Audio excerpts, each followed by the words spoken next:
Vus du ciel, rares sont les paysages qui font davantage rêver. Comme sur une carte postale, l'archipel des Maldives.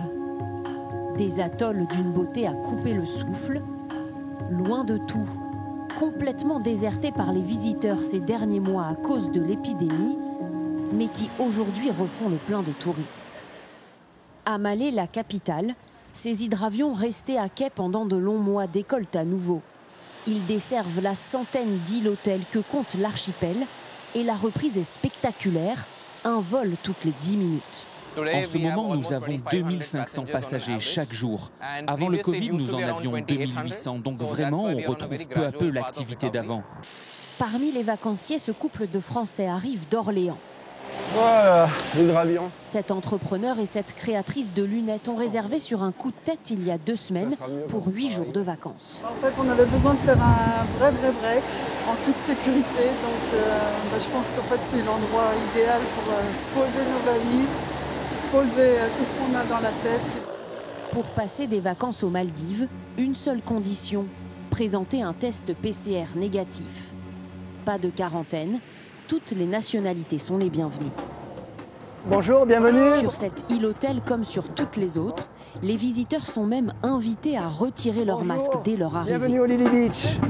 Vous savez, vous pouvez enlever votre masque maintenant, hein, c'est bon. Alors, ici, c'est comme un voyage dans le monde d'avant Covid.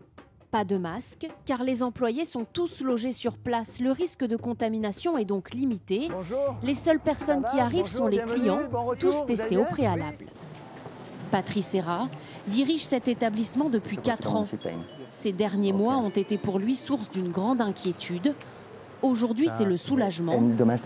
Son hôtel affiche quasi complet. Alors en fait, vous voyez, c'est notre carnet de réservation, le numéro des chambres et les semaines, les jours à venir. Donc vous voyez, tout est plus ou moins plein. Nous finissons ce mois-ci à 85% d'occupation. Pour attirer les clients, l'hôtel n'a même pas eu besoin de casser les prix. Entre 6 500 et 16 000 euros le séjour d'une semaine en pension complète. Pour prendre ses distances avec le Covid, il faut avoir les moyens. C'est vrai que le prix n'est pas donné, mais c'est un voyage à faire une fois dans sa vie. Et je pense que c'est le bon moment.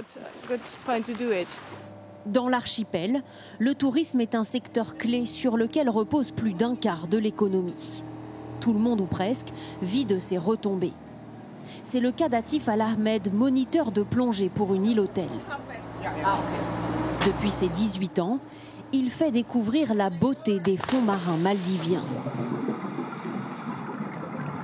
Pour ce travail, il touche 1 600 € par mois, un revenu dont sa famille ne pourrait se passer. Ma famille, mes enfants, même mes parents vivent grâce à l'argent que je gagne tous les mois. Mais aux Maldives, tout le monde ne bénéficie pas encore du retour des touristes. Les excursions sur les îles habitées par les populations locales sont interdites pour éviter d'éventuelles contaminations.